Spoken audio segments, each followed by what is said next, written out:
The crypto industry will enter next year's elections with a war chest of more than $140 million. Some of that will be spent on the Ohio Senate race against former Senator Sherrod Brown, who the industry views as an impediment because he's opposed legislation friendly to the industry.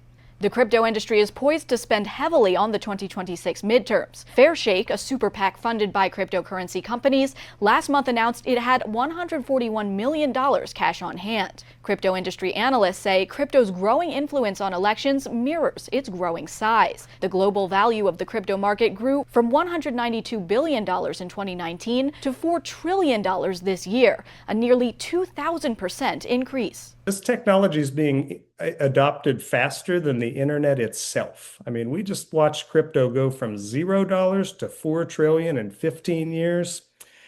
So I think it's kind of inevitable that it's going to get very political.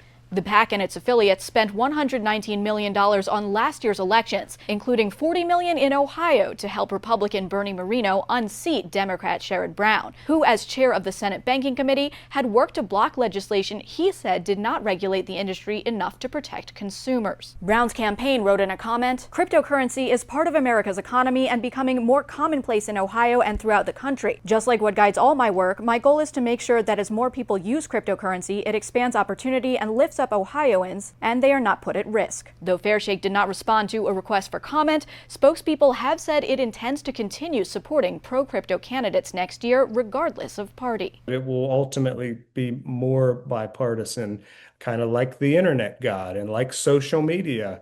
The industry's efforts appear to be paying off. In July, President Donald Trump signed into law the Genius Act, which regulates stablecoins. And the Senate is poised to take up a bill already passed in the House that would set regulatory standards for digital assets. Brown's re-election bid may be a smaller target for the crypto industry next year, though, since Republicans are likely to stay in control of the Senate, whether Brown wins or not.